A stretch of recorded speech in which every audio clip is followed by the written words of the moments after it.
Yes, I have to take chill pills. That's what happens when you're on the autism spectrum and have anxiety, okay?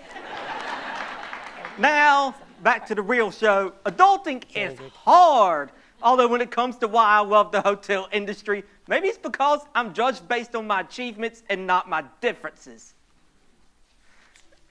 You see, there's a lot of great deals in hotel coupon books like these that are going extinct. How many of you remember when you figured out what you wanted to do with the rest of your life? I remember the moment in which I fell in love with the hotel industry. One of the things that my parents wondered when I was constantly shuttling through speech and occupational therapies as a little kid was, what would I be able to do in life? Or what did my career prospects look like? Well, the answer came when my grandparents decided that William and I were old enough to sit in the Chiefs lap in Cherokee. That was super important because my papa was a quarter Cherokee. In that process, my grandma picked up a hotel coupon book, and I was mesmerized instantly, even before the trip. And while at the hotel, I was more mesmerized. And then I realized my calling to the hotel industry is obvious, as it became my autism-induced special interest, but me and my identical twin, we called them intense interest, okay? The coupon book mesmerized me because of the pictures of hotels, amenity listings, heard about places that I never knew existed, and since learning to read a whole book by myself was a few months away, this was an excellent stepping stone. Now, when it came time for college, I did not have a driver's license like Sheldon Cooper. I needed smaller classes because there are less distractions and I could form relationships with my professors. But I needed also an intellectually challenging, but yet workload that allowed for a work-life balance. So the only option that was going to work out was North Greenville University, go Crusaders, and that was a good decision. Since they did not have a hotel management or hospitality program, I decided, okay, let's major in business, which was indeed the best major that I could have chosen because I learned about business from the corporate perspective. I would learn about the property point of view when the time was right. The good thing about living on campus was that I learned how to become an independent adult over time. And although I struggled due to not wanting to be at North Greenville at first, in my sophomore year, I started implementing strategies for success like living life deliberately now each and every day in order to succeed later. I could have graduated in 3 to 3.5 years if I wanted to, but I knew that I needed the time to prepare for my transition to adulting. That move paid off immensely because the extra time gave me the maturity for what was to come at the front desk and life itself.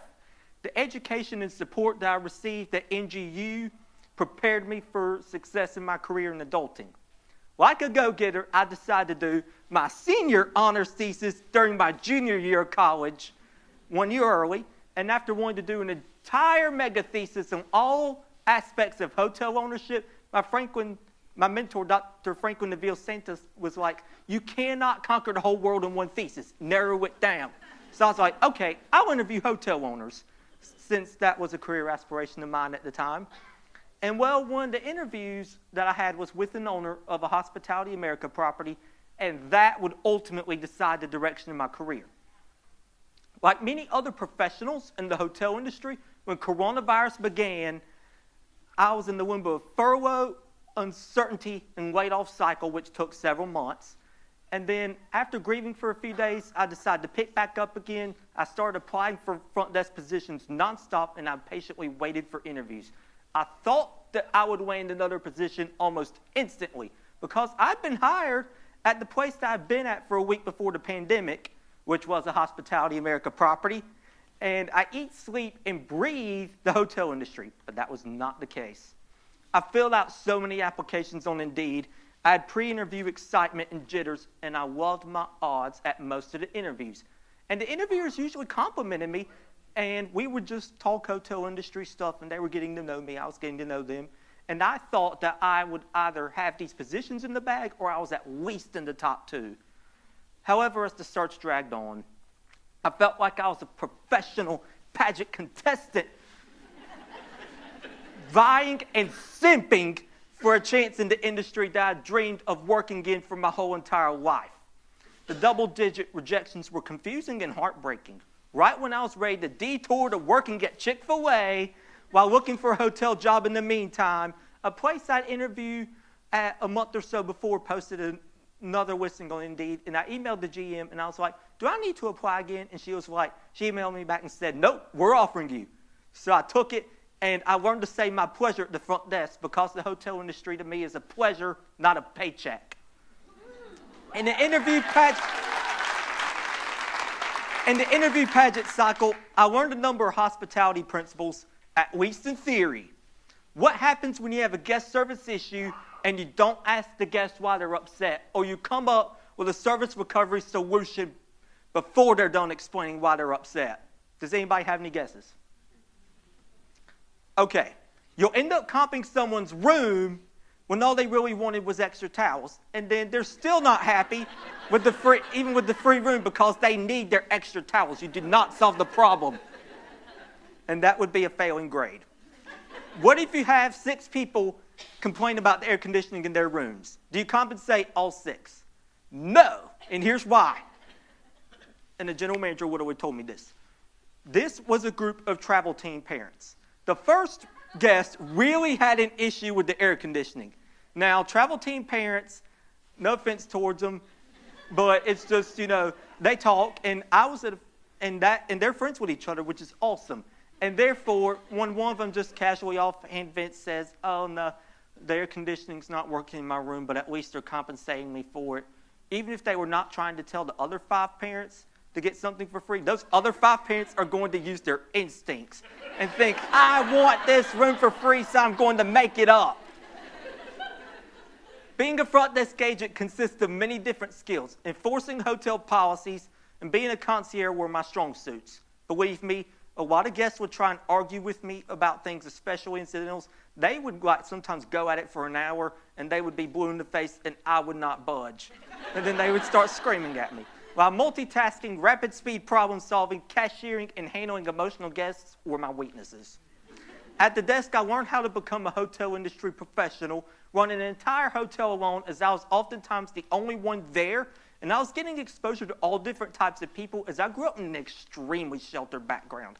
The thought of leaving the hotel industry was not only the potential death of a lifelong dream, but I knew if I had to take a path outside of my special interests or outside of something that would get me back in the hotel industry very quickly, then it would go badly, because my work ethic is based solely off of my interests and motivation.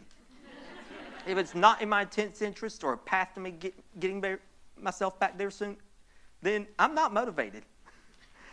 After work one day, I was told by my parents that Hospitality America wanted to bring me back into the fold, but with a twist, into the corporate hemisphere this time. When I heard about this, I was so excited. The next week, I went to headquarters, and I met my bosses. Ben Campbell, I think he's in the room tonight. She's not, but yes, they are the best bosses in the world. I want to shout them out. They've been so awesome to me, seriously. And I want to stick around because of them, and a lot of other reasons too, okay? And I told them I was ready to start ASAP. Although I'm 10.5 months into my tryout, and I've received praise from my superiors, I still feel this constant need to prove not only myself, but to the world that I'm not just a diversity hire. I am not a token. No matter how much deep down inside I know that I was brought on from my merits and abilities, which is a fact. I was brought on because of what I can achieve. I still have that constant psychological need to prove myself. As I approach the end of my trial, I hope that I've proven myself as a valuable member of the team and earn a permanent position. As I met the property leaders during the first annual company conference, PeachCon, that I interact with on the revenue strategy calls, I began to realize professionally, I'm not that much different than they are. Now, although at the company dinner, story time here, my autism clearly showed as I was nervous to try the buffet because I'm a very picky eater. So I literally ordered chicken strips and fries from the bartender because I'd researched the restaurant menu before. And my coworkers, they praised me. And there were some that were jealous of me. But then my therapist, she chewed me out because she asked me, do you know what was on the buffet or remember? I was like, I don't remember. In my hotel industry journey, I faced living with autism in an industry where only the toughest survive, the coronavirus economic recession, and by the way, hotels were like in the top 2, top 3 most devastated industries. That's just facts. I was spending a year as a square peg in a round hole of position of being on property, I'm just going to tell the truth. I did not succeed at property level. I'm not capable of being on property level.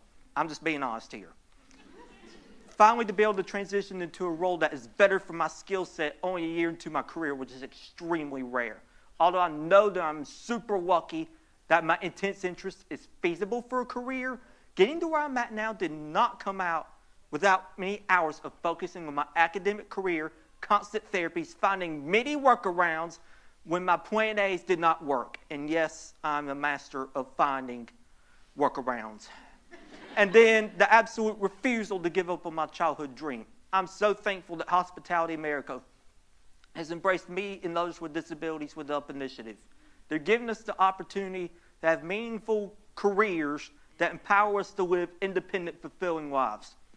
If I can do this in America, the American dream is still alive, but only as long as we fight for it.